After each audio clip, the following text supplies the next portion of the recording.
choose your thought as directed in previous chapters, and begin to do what you can do where you are, and you must do all that you can do where you are. You can advance only being larger than your present place, and no man is larger than his present place who leaves undone any of the work pertaining to that place.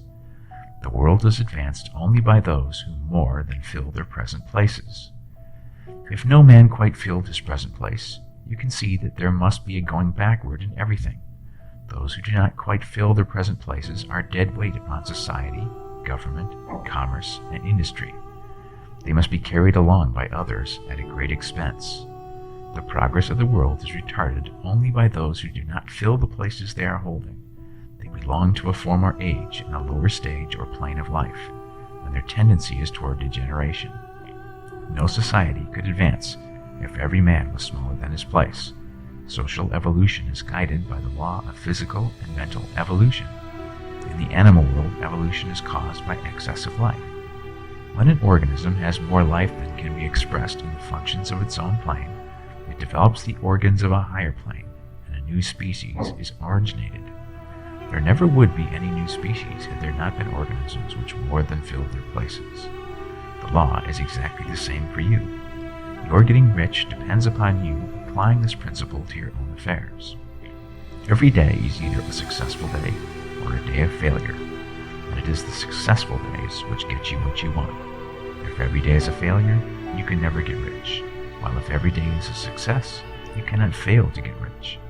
If there is something that may be done today and you do not do it, you have failed insofar as that thing is concerned, and the consequences may be more disastrous than you imagine. You cannot foresee the results of even the most trivial act. You do not know the workings of all the forces that have been set moving in your behalf. Much may be depending on your doing some simple act.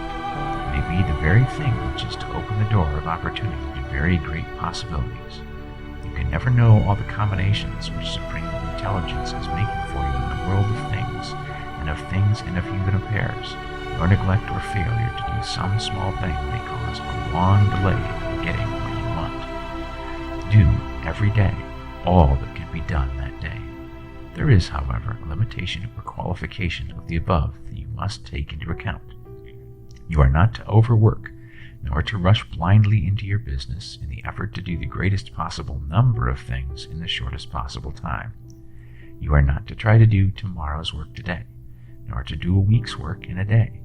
It is really not the number of things you do, but the efficiency of each separate act that counts.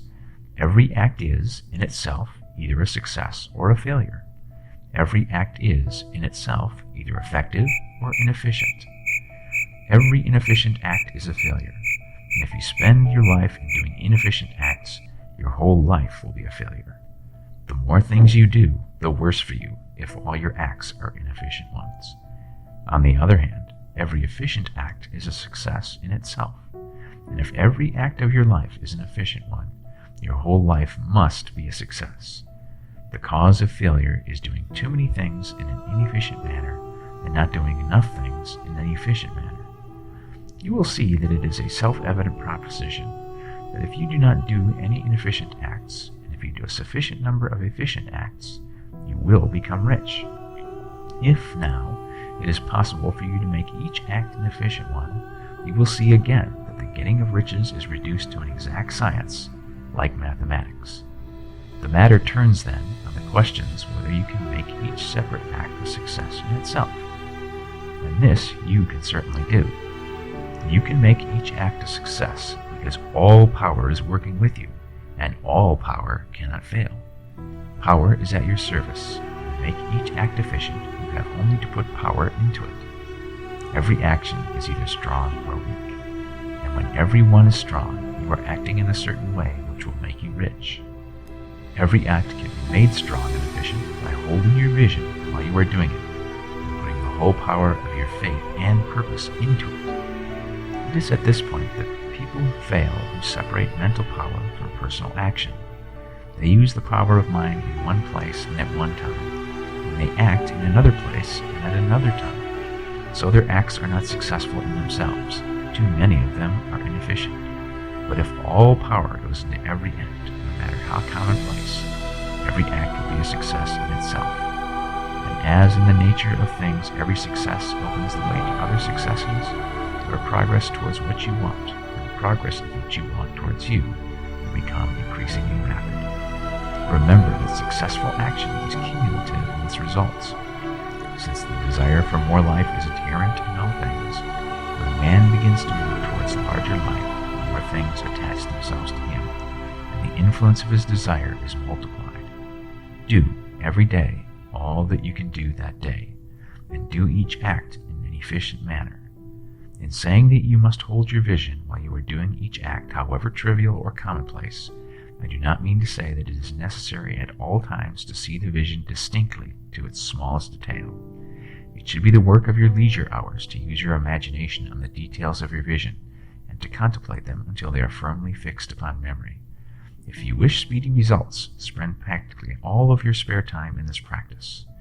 By continuous contemplation, you will get the picture of what you want, even to the smallest details, so firmly fixed upon your mind, and so completely transferred to the mind of formless substance, that in your working hours you need only to mentally refer to the picture to stimulate your faith and purpose, and cause your best effort to be put forth. Contemplate your picture in your leisure hours until your consciousness is so full of it that you can grasp it instantly. You will become so enthused with its bright promises that the mere thought of it will call forth the strongest energies of your whole being. Let us again repeat our syllabus, and by slightly changing the closing statements, bring it to the point we have now reached. 1. There is a thinking stuff from which all things are made, and which, in its original state, permeates, penetrates, and fills the interspaces of the universe. 2. A thought in this substance produces the thing that is imaged by the thought. 3. Man can form things in his thought, and, by impressing his thought upon formless substance, can cause the thing he thinks about to be created. 4. In order to do this, man must pass from the competitive to the creative mind. He must form a clear mental picture of the things he wants and do, with faith and purpose, all that can be done each day, doing each separate thing in an efficient manner.